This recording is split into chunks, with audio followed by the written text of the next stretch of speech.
বিখ্যাত থিয়েটার, চলচ্চিত্র এবং নাট্যকার মনোজ মিত্রের জন্ম 22শে ডিসেম্বর 1938 সালে বাংলাদেশের সাতক্ষীরা জেলায় ধুলিহর গ্রামে। তিনি স্কটিশ চার্চ কলেজ থেকে দর্শনে গ্র্যাজুয়েট হন এবং কলকাতা বিশ্ববিদ্যালয় থেকে এমএ করেন। 1957 সালে মঞ্চনাটকে অভিনয় শুরু করেন এবং 1979 সালে তিনি চলচ্চিত্রে অভিনয় শুরু করেন। তার প্রথম নাটক বুদ্ধিমান তা থেকে রাজ্যের প্রথম পুরস্কার জিতেছিলেন। তিনি সাজানো বাগান, পরবাস, ছায়ার প্রসাদ নাটক সহ শতাধিক নাটক লিখেছেন এবং তার রচনা বহু ভাষায় অনূদিত হয়েছে। তিনি পশ্চিমবঙ্গে নাট্য একাডেমির সভাপতি ছিলেন। তার আগে বিভিন্ন কলেজে দর্শন বিষয়ে শিক্ষকতা করেছেন। তিনি তপন সিনহা, সত্যজিৎ রায় এবং তরুণ মজুমদারের মতো পরিচালকের ছবিসহ শতাধিক বাংলায় ছবিতে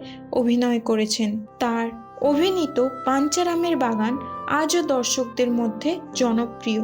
12ই নভেম্বর 2024 সালে তিনি প্রয়াত হন।